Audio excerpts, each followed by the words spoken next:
bararasani anole badisa wain fayu koti kuni ana farfachisa dua barabarara bermaduna basi nam farfadani susa barsana rakasi dua barabarara bermaduna basi nam farfadani susa barsana rakasi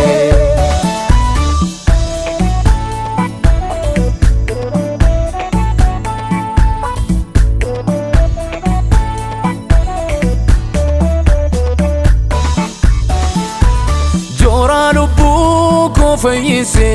merga basana tesise digera kenyandinuma na takarsise ragaruma jora lubu ko fayise merga basana tesise digera kenyandinuma na takarsise ragaruma ararame rabba walini jirachu kotif kandinisa ega kanna mormu malini fayina ko tanabdinisa ararame rabba walini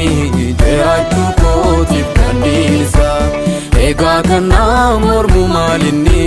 fayina ko tanabdinisa fayina ko tanabdinisa fayina ko tanabdinisa fayina ko tanabdinisa fayina ko tanabdinisa Jesus ko dako sanaf kenname amma mayama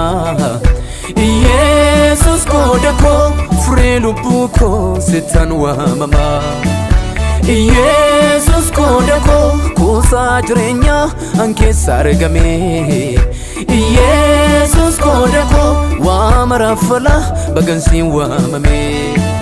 Jesus ko dako sanaf kenname amma mayama Jesus ko dako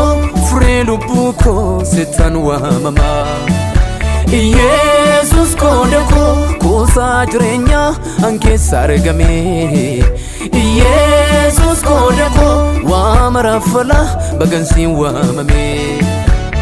ararame rabba walini jirachu kotif kandinisa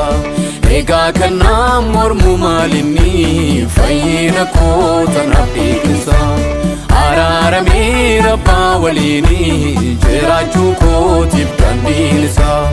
ega kanna mormu malini fayina ko tanabdinisa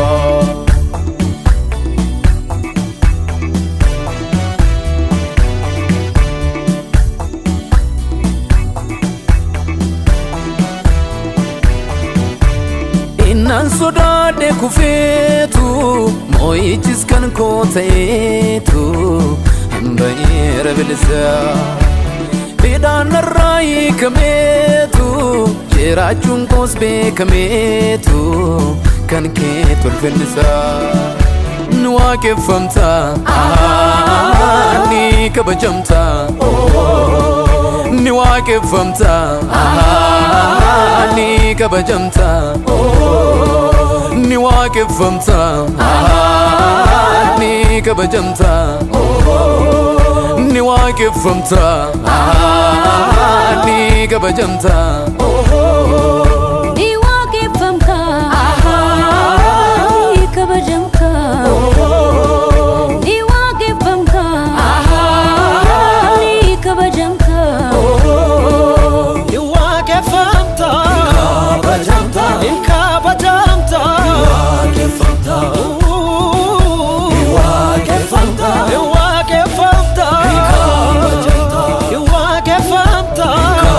Janta